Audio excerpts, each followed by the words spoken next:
오늘 설교의 제목은 아름다운 하나님입니다. 하나님이 아름답다. 저는 하나님의 뭘 보고 아름답다고 했을까요? 하나님의 외모를 우리가 볼 수는 없으니 외모를 보고 아름답다고 하지는 않았겠죠. 그럼 어떤 근거로 하나님은 아름답다라고 고백될 수 있을까요? 사실 원래 저는 오늘 설교 제목을 아름다우신 삼위일체 하나님 이렇게 지으려고 했습니다만, 그렇게 하면 여러분들에게 아름답게 다가오지 않을 것 같았기에 아름다운 하나님이라고 줄여서 고쳤습니다. 다만 제가 여러분들에게 오늘 한 가지 말씀을 꼭 남겨드리고 싶은 그런 생각은, 우리 하나님이 다른 분이 아니라 삼위일체이시기 때문에 아름다우시다라는 것입니다. 많은 경우 성도들의 마음속에서 삼위일체라는 것이 그닥 아름다운 것 같지 않습니다. 삼위일체는 복잡한 교리라서 배우고 공부해야 되는 골치 아픈 주제라고 생각하는 것 같습니다. 공부는 우리에게 괴로움을 주는 것이기 때문에 그 대상인 삼위일체는 전혀 아름다울 수가 없는 것이죠. 우리 마음속에서 말이죠. 그렇게 삼위 하나님 안에서 우리가 아름다움을 발견할 수 없으니까 어디서 아름다움을 발견하려고 합니까? 교회 건물에서 아름다움을 발견하려고 합니다. 교회 음악에서 아름다움을 느끼려고 합니다. 교회 문화나 사람의 모임이나 행사를 통해서 기쁨을 누리려고 하고, 삼위 하나님 안에서의 그 아름다움으로서는 기쁨을 누리지 못합니다. 그런데 우리가 직관적으로 아주 잘 느낍니다. 그런 식의 아름다움은 교회보다 세상이 더 탁월하다는 것을 말입니다. 암만 해봐야 기독교 영화보다 세상 영화가 더 재밌습니다. 세상 음악이 더 세련되고 세상 문화가 더 화려합니다. 그래서 사람이 직관적으로 교회가 세상보다 매력이 없구나라는 것을 느끼는 순간 마음이 교회에서 떠나가게 되고 급기야 몸도 교회에서 떠나가게 됩니다. 성도 여러분, 우린 진심으로 삼위 하나님 안에서 아름다움을 느끼지 못한다면 우린 절대 세상을 이길 수가 없습니다. 삼위 하나님이 너무 아름답게 느껴져서 이 세상의 모든 것들이 사도 바울의 말씀대로 배설물처럼 느끼지 않는다면 우린 세상을 이길 수가 없습니다. 우리는 하나님을 가장 아름답게 여겨야 비로소 진정으로 제대로 신앙할 수 있습니다.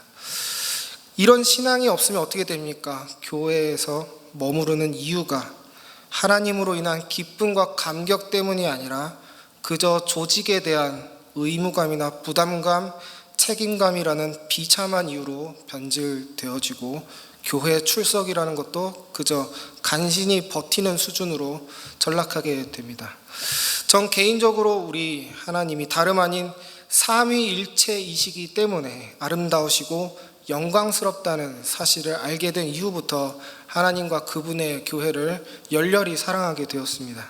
제가 목사가 되기까지 겪었던 수많은 어려운 일들을 버틸 수 있었던 힘도, 그리고 앞으로 제가 예상되는 모든 어려운 고난도 감당하려는 그 모든 의지도 바로 삼위 하나님의 아름다우심에 대한 진지한 확신이 있기 때문입니다.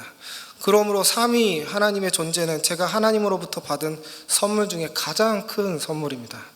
전 제가 목사가 돼서 처음으로 설교하는 이 감사한 자리에서 교회에 대한 보답으로 제가 받은 것 중에 가장 좋은 것을 드리고 싶습니다. 제 말의 능력이 부족해서 이 큰 선물을 여러분에게 잘 전달해 드릴 수 있을지는 잘 모르겠지만, 저의 부족한 입술이 아니라 성령 하나님이 여러분의 영혼 속에서 말씀해 주시기를 소망합니다. 그래서 여러분이 하나님의 아름다운 형상을 닮아서 그분과 똑같이 아름다운 분들이 다 되시기를 소망합니다. 그럼 이제 말씀을 볼 텐데, 삼위일체 하나님의 아름다움은 성경 모든 곳에 다 있습니다. 하지만 제가 그것을 다 말씀드리기에는 제 능력도 부족하고 시간도 부족합니다. 그래서 저는 오늘 창조 사건에 한해서 우리 삼위 하나님의 아름다움에 대해서 여러분들에게 전하려고 합니다. 오늘 말씀 24절에서 예수님은 성부 하나님의 중요한 비밀을 하나 노출시키십니다. 그분의 원초적인 모습, 그것을 보여주십니다. 뭐라고 하시냐? 창세 전부터 아버지께서 나를 사랑하셔서 라고 합니다. 여러분, 세상이 창조되기 전에 하나님의 이름이 뭐였다고 하십니까? 아버지라고 합니다. 여러분, 생각해 보시기 바랍니다. 하나님이 수많은 이름을 갖고 계신다만 그것은 다 세상이 창조된 이후 인간 때문에 만들어진 하나님의 수식어입니다. 예를 들어서 은혜로우신 하나님, 왜 은혜로우신 하나님이 필요합니까? 인간이 죄를 짓기 때문에, 인간 때문에 하나님은 죄인을 위해서 은혜로운 하나님이 되셔야만 했습니다. 전능하신 하나님이 왜 전능하신 하나님이 되셨습니까? 인간이 무능하기 때문에 하나님께서 개입하셔서 도와주셔야 했기 때문에, 인간 때문에 전능하신 하나님이라는 이름이 붙게 되었습니다. 모든 것이 다 인간 때문에 만들어진 하나님의 부차적인 이름입니다. 그것은 하나님의 본질적인 이름이 아닙니다. 그런데 그런 부차적인 이름을 하나님의 본질로 착각한 사람 중에 한 명의 예로 들 수 있는 것이 바로 히틀러입니다. 여러분, 히틀러가 원래 신학생이었다는 것을 아시는 분들도 계실 겁니다. 그래서 나치당에서 연설을 할 때마다 히틀러가 성경 인용도 곧잘 했다고 합니다. 이런 히틀러가 연설에서 자주 사용했던 표현 중 하나가 바로 우리 하나님은 전능하신 하나님이다 라는 표현이었다고 합니다. 전능하신 하나님, 불명 틀린 표현이 아닙니다. 하나님은 당연히 전능하신 분으로 우리에게 찬양받으시기 마땅합니다. 그런데 하나님을 단순히 전능하신 하나님으로만 인식했을 때 히틀러의 인생은 아름다웠다고 할 수 있습니까? 아니죠. 세상 그 누구보다도 추악한 인간이 되었습니다. 히틀러에게 하나님은 자기의 야망을 위해 반드시 전능하신 분이어야만 했던 것입니다. 그에게 하나님의 본질 따위는 필요 없었습니다. 여러분은 개인적으로 여러분의 하나님을 누구라고, 어떤 분이라고 생각하고 고백하십니까? 여러분의 인식과 고백이 하나님의 본질에서 벗어난 것이라면 우린 많은 성경 지식을 가지고도 히틀러처럼 넘어질 수밖에 없습니다. 그런 우리를 위해서 하나님의 아들이신 예수 그리스도께서 하나님의 본질의 모습, 실패하지 않는 그 본질의 모습을 오늘 말씀을 통해 드러내십니다. 어떤 말을 통해서 그렇게 하십니까? 창세 전에 라는 말로 그렇게 하십니다. 여러분, 창세 전이라는 시간은 어떤 시간입니까? 사람이 없는 시간입니다. 하나님이 심지어 창조주라는 이름도 얻으시기 전의 시간입니다. 히틀러처럼 죄된 인간들이 하나님의 모습을 마음껏 왜곡시키고 온갖 자기의 허영으로 하나님의 이름을 난도질할 수도 없는 그 영원전의 시간, 그 순수한 시간이 바로 창세 전의 시간입니다. 그 창세 전에 하나님의 이름이 무엇이었다라고 합니까? 바로 아버지입니다. 아버지라는 말은 너무나도 관계적인 단어죠. 누군가가 선생님일 것 같으면 그 선생님은 학생을 가지고 있습니다. 누군가가 목사일 것 같으면 그 목사는 성도와 관계를 맺고 있습니다. 그런 것처럼 누군가가 아버지다라고 한다면 그 사람은 반드시 사랑하는 자식이 있습니다. 그러므로 하나님은 본질적으로 아버지이신 분, 관계를 맺으시는 분, 본질적으로 하나님은 사랑이 넘치시는 분이라는 겁니다. 하나님은 최초로 사랑을 시작하신 분이고 사랑의 주인이신 분입니다. 그러므로 이 비밀을 알고 있는 요한이 간결하게 하나님을 고백합니다. 뭐라고 합니까? 요한일서 4장 8절에 사랑하지 아니한 자는 하나님을 알지 못하나니 이는 하나님은 사랑이심이라. 아멘. 근데 사랑은 반드시 대상을 필요로 하죠. 혼자서는 절대 사랑할 수가 없습니다. 우리 성부 하나님은 아버지로서 성자 하나님 예수 그리스도를 사랑하셨습니다. 또한 그 모든 상황 속에서 사랑을 통해 성부 하나님은 성령 하나님 없이는 성자 하나님을 사랑하지 않으셨습니다. 우리가 마태복음 3장 16절에서 17절의 말씀을 봐도 세례를 받는 예수님께 성부 하나님이 자기의 사랑을 고백하실 때에도 성령 하나님 없이는 그렇게 하시지 않으셨습니다. 예수님도 성부 하나님을 향한 기쁨과 감사를 전할 때에 성령 하나님 없이 하시지 않으셨습니다. 그리고 이 성령 하나님이 성부 하나님과 성자 하나님을 사랑하셔서 자기의 뜻은 전혀 전하시지 않으시고 오직 성부 하나님과 성자 하나님의 뜻만을 전하십니다. 자기를 낮추십니다. 그분의 사역에 항상 동참하십니다. 성령님은 창조 시에도 예수님의 성육신에도 성령 하나님은 그분들의 사역에 동참하셔서 그분들의 뜻을 이루어 주셨습니다. 그러므로 이 삼위 하나님이 서로가 서로에게 순종하고 서로가 서로를 높여주고 서로가 서로를 사랑의 대상으로 삼습니다. 이 사랑이 너무나도 커서 어떤 지경에 이르는 것입니까? 서로가 일체되는 것입니다. 서로가 하나라고 말할 수 있는 것입니다. 어떤 불화도 없고 어떤 대립도 없고 어떤 차별도 없이 오직 사랑만이 존재하는 완벽한 일체됨의 사랑의 관계, 그 아름다운 사랑의 모습이 바로 우리가 흔히 말하는 삼위일체이신 하나님인 것입니다. 여러분, 이런 하나님은 세상이 만들어낼 수 없는 종류의 신입니다. 우리가 고대 로마 신화를 생각해봐도 신들은 항상 서로 싸웁니다. 이집트 신화를 봐도 제가 지금 이 자리에서 여러분들에게 말씀드리기가 민망할 정도로 온갖 음란하고 더러운 이야기들이 가득합니다.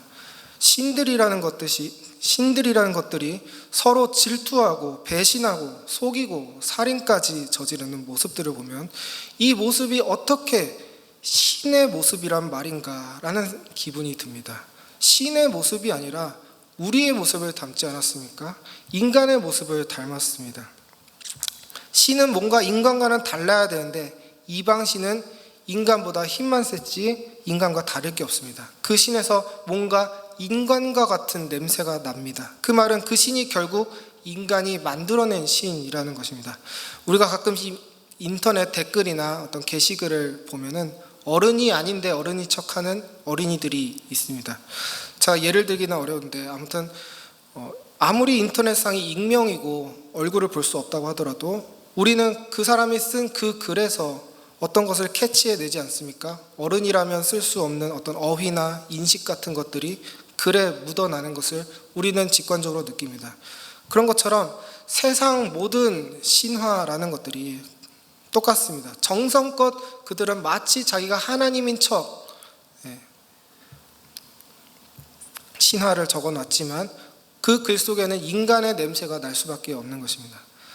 반면에 삼위일체는 인간의 모습이 아닌 진정한 하나님의 진정한 신의 모습을 담고 있습니다.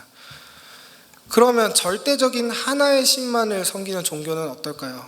그들은 한 명의 신이니까 싸울 필요도 없고 인간 냄새가 날 리도 없지 않을까요? 고대 바벨론 창조 신화인 에누마 엘리시를 보면은 창조 전에 존재했던 마르둑이라는 신이 나옵니다.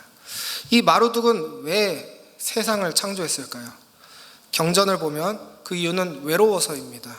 혼자니까 사랑할 대상도 없고 자기를 사랑해 줄 존재도 없어서 인간을 만들었다라는 것입니다. 여러분, 이 창조의 이유라는 것이 정말 인간적이지 않습니까? 이 마르둑은 숭배를 사람들에게 요구합니다. 온갖 재물로 자기를 즐겁게 해줄 것을 명령합니다. 그렇게 하지 않으면 자연재해를 줘서 벌하는 것입니다. 누가 봐도 인간이 만약 자기에게 무한한 능력을 준다고 상상한 어떤 소설처럼 보이지 않습니까? 삼위일체처럼 창세 전부터 서로 사랑하고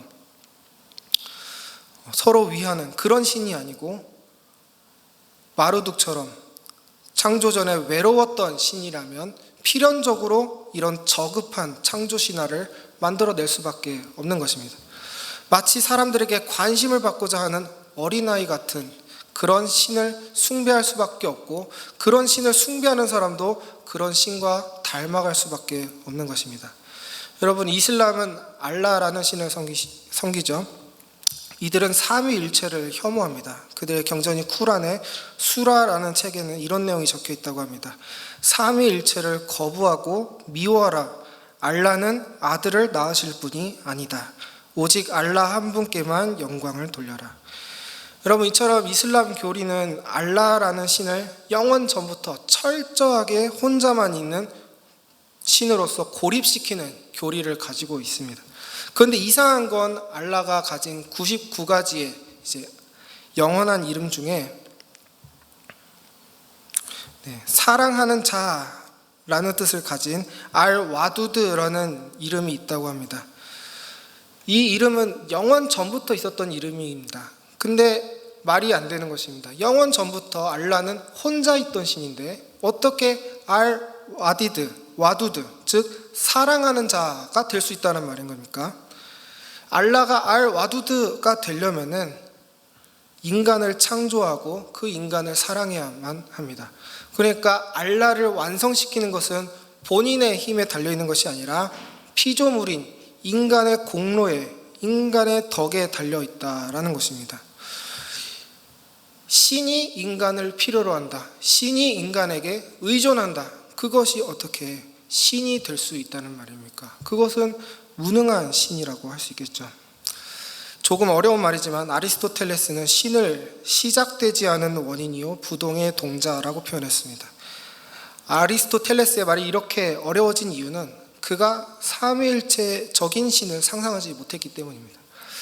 하나의 신이 사람이 있기 전에는 선을 베풀 대상이 없기 때문에 영원히 선한 그런 존재가 될 수가 없습니다. 근데 그것을 어떻게든 말이 되게 하려고 아리스토텔레스는 그냥 신은 아직 시작하진 않았는데 세상을 만들어서 사람들에게 선을 베푸는 존재다. 저도 이게 무슨 말인지 아직 이해가 되지 않습니다. 근데 이 궤변에 가깝게 들리는 말이 우리에게 불쾌감을 주는 것은 이 아리스토텔레스가 아직도 알라 신의 한계에서 벗어나지 못했다는 것입니다. 이 아리스토텔레스가 아무리 철학적으로 머리를 굴려도 신이 어떻게든 피조물에게 의존할 수밖에 없다라는 그 굴레를 벗어나지 못한다는 것입니다. 그리고 뭐가 됐든 간에 아리스토텔레스처럼 신을 인식하는 것은 어떤 아름다운 신의 모습도 찾아볼 수가 없습니다. 삼위 하나님처럼 관계를 맺고 사랑이 넘치는 그런 하나님은 발견할 수 없습니다. 어쨌든 제가 드리고 싶은 말은 삼위일체를 벗어난 세상의 신들은 결국엔 사람처럼 싸우거나 이기적이거나 자기 만족에 집착하고 다른 대상에 의존하거나 그 대상을 이용하려 드는 인간의 모습을 띌 수밖에 없다라는 것입니다. 그리고 그 모습이 그들이 가진 창조 신화에 아주 잘 드러나고 있습니다. 그럼 우리 하나님이 우리를 창조하신 삼위일체가 가지신 그 거룩한 창조의 이유는 무엇입니까? 우리 사도행전 17장 24절에서 25절까지의 말씀을 함께 읽어봅시다. 시작. 우주와 그 가운데 있는 만물을 지으신 하나님께서는 천지의 주제시니 손으로 지은 전에 계시지 아니하시고 또 무엇이 부족한 것처럼 사람의 손으로 섬김을 받으시는 것이 아니니 이는 만민에게 생명과 호흡과 만물을 친히 주시는 이시니라. 아멘.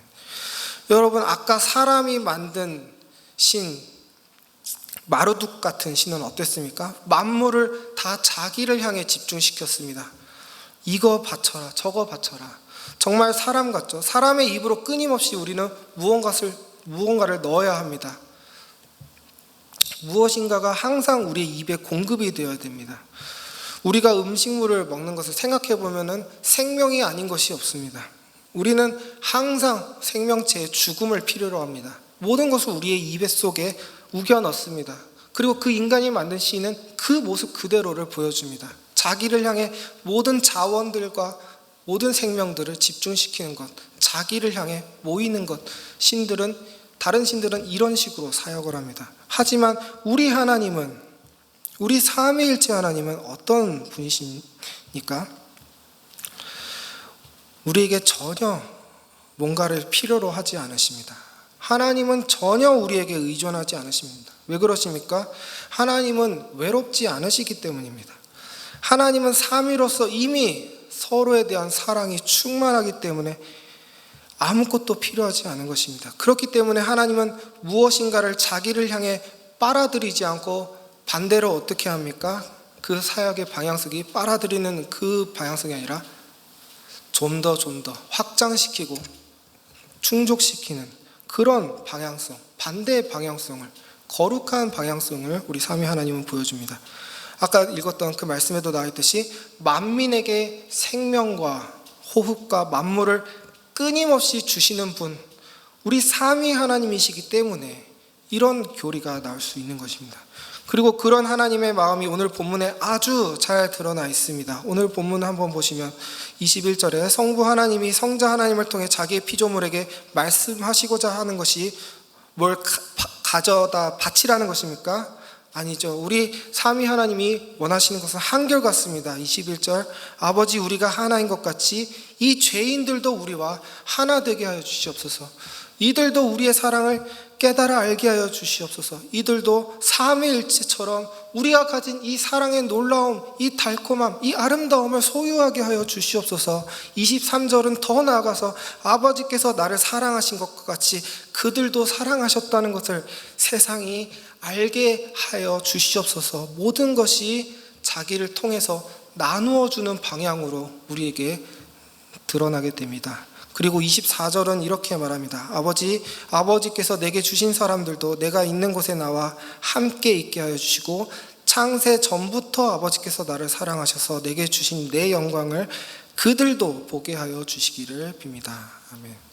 여러분, 삼위 하나님은 왜 우리를 창조하셨습니까? 삼위 하나님이 가지신 그 사랑이 너무나도 아름답고 너무나도 영광된 것이기 때문에 삼위만이 그것을 독점하는 것이 아니라 그 사랑을 더욱 풍성하게 더 많은 존재들에게 즐겁게 나눠주기 위해서, 그 생명을 풍성하게 하시기 위해서 우리를 창조하신 겁니다. 그리고 창조하실 때 하나님 보시기에 모든 것이 좋았다라고 합니다. 그런데 모든 것들이 다 좋은데 딱 하나, 그 완벽하신 하나님이 만드신 그 동산에 딱 하나 좋지 않은 것이 발견되었습니다. 그것이 무엇입니까? 사람이 혼자 있는 것. 우리 삼위 하나님은 그게 안 좋다라고 말씀하셨습니다. 삼위 하나님이 서로 관계 맺고 사랑하기 위해서 창조를 했는데 사람이 사랑할 대상이 없는 것은 삼위 하나님 보시기에 당연히 좋지 않은 것일 수밖에 없는 것이겠죠. 그 하나님의 뜻에 따라 하와가 창조가 되었고 아담은 하와를 향해 자기의 사랑을 고백합니다. 아담이 이르되 이는 내 뼈 중에 뼈요 살 중에 살이라 이것을 남자에게서 취하였은즉 여자라 부리라 하니라. 이러므로 남자가 부모를 떠나 그의 아내와 합하여 둘이 한 몸을 이룰지로다. 여러분, 진정한 삼위 하나님의 형상을 아담이 드러내고 있습니다. 우리 삼위 하나님이 이 아담의 사랑 고백을 통해서 얼마나 기뻐하셨을까요? 아담아, 바로 그거다. 내가 너를 창조한 이유, 서로 하나가 되라. 이 사랑을 전해라. 그리고 하나님인 나와도 하나가 되라. 하나님께서 이렇게 기뻐하셨을 겁니다. 그런데 죄가 들어온 이후로 이 일체되려고 하는 사람이 어떻게 변하게 됩니까? 사람이 하나님과 의견을 달리하게 됩니다. 하나님과 사람이 일체되지 못하게 됩니다. 하나님이 따먹지 말라고 했던 선악과를 따먹게 됩니다. 하나님과의 관계가 단절이 됩니다. 하나님과의 관계만 단절이 된 것이 아니라 사람과 사람 사이의 관계, 그 일체되었던 관계마저 찢어집니다. 내 살 중에 살이요 뼈 중에 뼈로다 했던 아담이 하와와 자기 사이에 선을 긋게 됩니다. 하나님, 저 여자가 시켜서 내가 죄를 지었습니다. 저보다 저 여자가 더 나쁜 사람입니다. 저보다 저 여자를 벌하시고 저는 저 여자보다 억울합니다. 여러분, 아까 그렇게 일체됨의 사랑을 보여줬던 아담이 어떻게 이렇게 비참한 상태에 오게 됐을까요? 이렇게 일체되지 않은 모습을 삼위 하나님께 보여주게 되는 것입니다. 삼일체 하나님의 형상을 이 아담이 완전히 잃어버리게 되었습니다. 그래서 영원히 우리가 사는 동안 우린 누구와도 일체되는 사랑을 이제 나눌 수 없는 그런 저주에 걸렸습니다. 저는 결혼을 했는데 우리 아내와 사랑해서 결혼을 했는데도 일체되지 않은 순간들이 반드시 찾아오게 되더라고요. 싸우게 되고 다투게 되고, 일체되는 그 사랑을 누렸음에도 불구하고 우리는 그 아담의 원죄 때문에 그 사랑한다라고 고백했던 그 관계 안에서도 일체되는 모습을 볼 수가 없는 것입니다. 이것이 인간이 걸린 저주입니다. 근데 이 저주를 끊으려고 누가 이 세상에 오셨습니까? 하나님과 영원 전부터 일체되셨던 그 예수 그리스도께서 이 땅에 오셨습니다. 어떤 방법으로 오셨습니까? 마치 하나님과 예수 그리스도께서 일체되는 방법으로 사랑하셨듯이 예수 그리스도는 우리와 일체되는 방법으로 사랑하길 원하셨습니다. 우리와 똑같은 사람의 모습을 입고 성육신의 그 일체됨의 사랑을 우리에게 보여주셨습니다. 그분은 우리의 외형과만 일체되신 것이 아닙니다. 우리가 짊어진 저주와도 친히 기꺼이 일체되심까지 나아가셨습니다. 우리의 모든 죄를 짊어지고 십자가에 못 박히셔서 생명을 창조하신 분께서 우리처럼 죽으셨습니다. 태초부터 우리를 사랑하신 모습 그대로 여전히 이 예수님은 우리를 사랑하신 겁니다. 예수님이 부활하시고 승천하신 후에는 그러면 우리와 일체되지 않으셨을까요? 사도행전 22장 7절에서 8절을 보시면은 사도 바울이 아직 회심하기 전에 교회를 핍박했을 때 예수님이 사울에게 나타나서 말씀하시는 장면이 나옵니다. 거기서 예수님은 이렇게 말씀하십니다. 사울아 사울아 네가 왜 나를 핍박하느냐. 사울이 주여 니시니까 하니 예수님이 나는 네가 핍박하는 나사렛 예수라라고 하십니다. 예수님은 사울에게 이렇게 말씀하시지 않았습니다. 왜 너는 우리 애들을 건드리니? 나는 네가 핍박하는 그 교회라는 곳의 수장인 예수다. 예수님이 이렇게 말씀하시지 않고 어떻게 말씀하셨습니까? 나는 네가 핍박하는 그 예수다. 너로 인해 내가 핍박을 받았다. 분명 표면적으로는 사울이 교회를 핍박했는데 그 고통을 느끼시는 분은 하늘에 계신 우리 주 예수 그리스도이신 겁니다. 여전히 하늘에서도 예수님은 교회와 일체되셔서 모든 고통과 아픔을 우리와 함께 느끼시는 것입니다. 그리고 이 예수님께서 영원히 우리와 함께 일체되시기로 우리와 친히 약속을 맺으십니다. 이 모든 예수님의 사랑이 다 하나님의 삼위일체시라는 그 영광의 일관성에서 나타나는 현상인 것입니다. 여러분, 제가 나름 목사가 되기까지 수많은 글을 읽고 수많은 이야기들을 듣고 수많은 고민을 해봤지만 제 확신에는 조그만 흔들림조차 없습니다. 바로 이 삼위 하나님의 사랑이 이 세상 그 무엇보다도 아름답다라는 확신입니다. 무엇이 아름답다라고 하려면은 그것은 흔해서는 안 됩니다. 세상에서 흔하게 볼 수 있는 것을 아름답다라고 볼 수 없습니다. 그렇다는 건 아름다움이라는 것은 차별성을 전제한다는 것이죠. 그런 면에서 삼위일체 하나님은 아름다우십니다. 세상 어떤 신들도 흉내낼 수 없는 거룩한 아름다움을 가지셨습니다. 근데 단순히 차별성만으로는 무엇인가를 아름답다라고 하기는 부족합니다. 아름다움은 우리에게 기쁨을 주어야 합니다. 기쁨을 주지 않는 차별성은 뭘까요? 남들과 달라지려는 욕심 때문에 외모에 무리수를 둔다던가 회개망측한 옷을 입는다던가 이상한 모습을 보여주는 건 우리 입에서 선뜻 아름답다라는 말이 튀어나오게끔 하지 않습니다. 그냥 특이하다 이렇게 느끼게 하죠. 그런 의미에서 삼위 하나님은 또 다시 아름다우십니다. 삼위 하나님은 우리에게 그분의 몸을 내어주시고 우리에게 모든 만물을 친히 주시는 분이시기 때문입니다. 여러분이 진정으로 이 하나님을 아름답다라고 느끼시고 고백하게 되시기를 축복합니다. 그래서 세상의 즐거움들이 다 얼마나 허무하고 저급하고 무의미하고 음란하고 폭력적인 것인지에 대해서 여러분들이 느끼시고 아름다우신 하나님 앞에 여러분들이 다 나아가시는 우리 귀한 성도님들이 되시기를 축복합니다. 그럼 이런 아름다운 하나님을 사랑하고 고백하는 사람은 어떻게 살아야 될까요? 어떻게 될까요? 자기의 추함을 그 아름다움 앞에서 깨닫게 됩니다. 삼위 하나님의 아름다우심을 바라보면 우리 삼위 하나님의 형상을 내가 닮았다라고 느끼는 것이 아니라 나는 그 형상과 먼 사람이구나. 나는 삼위 하나님의 형상을 닮은 게 아니라 마루둑의 형상을 닮은 사람이구나. 그 아름다우심 앞에 나의 추함을 깨닫게 됩니다. 다자이 오사무라는 작가의 인간 실격이라는 책을 보면 그 작가는 사람들이 서로가 서로를 사물처럼 바라본다라고 합니다. 직장 상사는 부하를 휴지통처럼 생각해서 자기의 더러운 감정을 당연하다는 듯이 뱉어버린다고 합니다. 누군가 다른 사람을 과자봉지처럼 생각해서 그 사람을 뜯고 안에 든 것만 빼서 먹은 다음에 당연하다는 듯이 버리고 뒤돌아보지 않는다라고 합니다.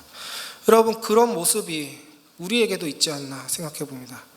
모든 연령을 통틀어서 연초에 사람들의 기도 제목을 한번 보게 되면 거의 다 기도 제목이 이런 것을 볼 수 있습니다.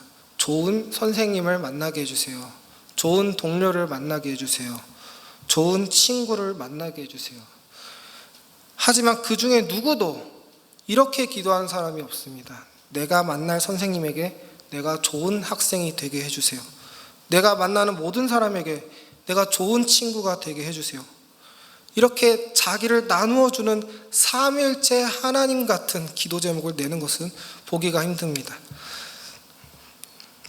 제가 예전에 어떤 절에 한번 가본 적이 있었는데 그 절에도 교회처럼 기도 제목 카드들이 걸려 있더라고요. 기도 제목이 교회와 똑같았습니다. 좋은 선생님 만나게 해주세요. 좋은 친구 만나게 해주세요. 제가 지금 누군가를 콕 집어서 저격을 하는 것이 아니라 삼위일체에서 멀어진 인간 전체의 타락이라는 단면이라는 것이 보통 이렇다라는 것입니다. 목사인 저도 마찬가지입니다. 마루둑처럼 자기 입속으로 만물을 집어삼키려고 하는 마음, 그것이 아름다운 삼위 하나님의 빛 앞에서 만들어지는 우리의 죄성이라는 그늘인 것 같습니다. 그러면 우리는 어떻게 해야 할까요? 우린 우리의 추함을 알고 나서 삼위 하나님의 아름다움을 피해서는 안 됩니다. 왜냐하면 그 아름다움을 가까이 하면 할수록 우리가 그 아름다움에 따라 무엇이 아름다운지 무엇이 추한지를 분간하고 우리의 모습을 교정할 수 있게 되기 때문입니다. 제가 20살 초반에 어떤 교회 사람들이랑 이제 카페를 가게 됐는데 전 그때 어른이 된 지 얼마 안 됐기 때문에 이제 커피를 마시는 법을 잘 몰랐습니다. 근데 어떻게든 다 같이 커피를 마시니까 저도 어색하게 커피를 먹고 있었습니다. 근데 커피가 뜨거우니까 후루룩 하면서 커피를 흡입하면서 마셨습니다. 그러니까 거기 있던 한 누나가 저에게 넌 무슨 커피를 그렇게 촌스럽게 마시냐라고 하더라고요. 저는 뭘 모르니까 내가 촌스러웠구나 라고 생각이 들고 부끄러웠습니다. 원래 그 누나가 좀 옷도 세련되게 입고 좀 어른스럽게 하고 다니고 옷도 잘 입고 그래 보이니까 그러면서 그 누나가 저에게 말하기를 야, 커피는 이렇게 마시는 거야 하면서 커피를 이렇게 흡입하려고 하지 말고 이제 입술만 살짝 대서 중력으로 이렇게 흘려 보내야 되는 거야. 그러면은 소리도 안 나고 마실 수 있어. 이렇게 하더라고요. 제가 보기엔 그게 정말 우아해 보이고 정말 아름다워 보였습니다. 그래서 그때부터 전 계속 그런 식으로 중력으로 흘러보내면서 커피를 마셨습니다. 여러분, 우리가 무엇이 아름다움인지를 몰랐을 때는 그냥 우리 생각대로 그냥 우리가 하고 싶은 대로 행동하지만은 무엇이 아름다움인지를 알게 됐을 때 우리는 그 전에 추했던 것을 부끄러워하면서 버리게 됩니다. 우리가 아름다워지는 법은 무엇이냐? 삼위 하나님의 아름다움을 가까이 하고 그 아름다움 속에 내가 교정되는 것입니다. 하나님의 아름다움을 우리가 알게 되면 우리는 행동하게 됩니다. 추한 것을 버리게 됩니다. 그렇기 때문에 한 스코틀랜드의 신학자는 자기의 친구에게 이렇게 말했습니다. 주 예수를 힘써 배우게 자신을 한 번 주목할 때에 그리스도에 대해서는 10배로 주목하게 그리스도는 참으로 사랑스러우신 분이라네. 여러분, 현대인들은 자기 자신에게 주목하고 집중하기에 너무나도 바쁩니다. MBTI 열광을 하고 내 스펙, 내가 뭘 가졌는지 SNS를 통해 다른 사람과 나 자신을 비교하고 근데 우리가 우리 스스로만 그렇게 바라보면 아무런 발전이 없습니다. 어린이들끼리만 대화를 하면 언어 능력이 떨어진다라고 합니다. 계속해서 어른들과 대화를 하면서 어른들이 구사하는 그런 고급스러운 어휘나 잘 정돈된 문법, 이런 걸 경험하고 계속 노출이 되어야만 언어 능력이 발달된다고 합니다. 우리가 우리 스스로를 바라보기만 하면, 우리 스스로에게 매몰되면 우린 아름다워질 수가 없습니다. 왜냐하면 우린 저주받았기 때문입니다. 우린 사랑하지 못하고 삼위일체처럼 스스로 아름다워질 수 없는 저주에 걸렸기 때문입니다. 진정한 아름다움을 쳐다보면 우리는 자연스럽게 아름다워지려고 노력하게 됩니다. 여러분도 말씀과 기도를 통해서 아름다우신 삼위 하나님을 가까이 하시기 바랍니다. 여기 저보다 나이가 많으신 분도 계시고, 그 중에는 저의 고등학교 때 모습을 기억하시는 분도 계십니다. 제가 인간적으로 여러분들 앞에서 이래라 저래라, 소위 세상이 말하는 그런 설교를 여러분들에게 해드릴 수가 있겠습니까? 어떻게 여러분들에게 적용이라는 변명으로 잔소리를 할 수 있겠습니까? 제가 사람의 생각으로 여러분에게 이래라 저래라 하는 것이 아니라, 저는 하나님을 여러분들에게 전하고, 여러분이 그 하나님을 만나면 적용이라는 것은 우리 안에서 자연스럽게 성령 하나님을 통해 생겨나는 것이다 라고 저는 생각합니다. 우리가 사회생활을 할 때도 내 상사에 대해서 내가 잘 알게 된다면 그 상사가 뭘 원하는지에 대해서 우리는 그 상사가 우리에게 말을 해주지 않아도 눈치껏 알아차리고 그 상사가 원하는 것을 갖다 주고 그 상사가 원하는 행동을 하게 됩니다. 우리가 이렇게 세상에서 인간 상사에겐 그렇게 할 줄 아는데, 우리는 하나님께는 꼭 시키는 것만 하려고 하고, 목사 입에서 나온 것만 하려고 하고, 순종을 가성비를 따져서 하려고 하는 모습이 우리 안에 있습니다. 여러분, 우리가 하나님 앞에서 항상 좋은 것을 드려야 합니다. 삼위 하나님이 여러분의 귀에 들어가셨으니 성령님께서 여러분 안에서, 여러분 영혼 안에서 일해 주시리라 믿습니다. 그래서 여러분들에게 제가 전한 그 삼위 하나님의 아름다움이 여러분들 속에서 일해서 여러분들을 가꾸어 나가고 여러분들이 삼위 하나님처럼 아름다워지리라 라고 믿습니다. 자, 이제 설교를 마무리하려고 합니다. 아까 말씀드렸는데 커피 먹는 것에 대해서 우리 박준 형제님이 계신데, 우리 박준 형제님이 카페를 차려서 제가 거기에 처음 갔을 때 제가 박준 형제님께 말했습니다. 저 커피 먹는 법 압니다. 여기 그냥 후루룩 하면 안 되고 중력으로 조금씩 흘려 보내야 된다고 제가 배웠습니다. 그러니까 박준 형제님이 이제 바리스타 하시고 자격증도 있으신데, 커피는 후루룩 먹어야 더 맛있다. 커피가 공기랑 뭐 붙어서 뭐 산화가 되면서 풍미가 더 뭐 진해진다 뭐 그랬습니다. 제가 그 얘기를 듣고 몇 년 전에 저에게 커피 먹는 법을 알려주신 그 누나한테 굉장한 배신감을 느꼈습니다. 몇 년 동안을 그게 아름답다라고 생각하고 그렇게 살았는데 그게 아니었다라는 것을 떠올렸을 때 세상의 아름다움이라는 것이 얼마나 허무한 것인가라는 것을 깨닫게 됐습니다. 여러분, 하지만 삼위일체 하나님의 아름다움은 우리를 영원히 배신하지 않습니다. 우리가 마음껏 음미하고 마음껏 즐기고 마음껏 심취해도 우리에게 전혀 해가 되지 않습니다. 그 아름다움을 소유하신 분, 그 놀라운 아름다움을 소유하신 분은 오직 우리 삼위일체 하나님이십니다. 여러분이 이 삼위일체 하나님의 아름다움을 통해서 내일부터 시작되는 한 주를 아름답게 잘 가꾸어 나아가시기를 축복합니다. 하나님께서 여러분 한 사람 한 사람을 통해서 이번 한 주 세상 곳곳에 삼위 하나님의 형상을 드러내시기를 소원합니다. 그래서 여기 모인 여러분 모두가 하나님 앞에서 아름답게 쓰임받는 귀한 성도님들이 다 되시기를 주님의 이름으로 축원합니다.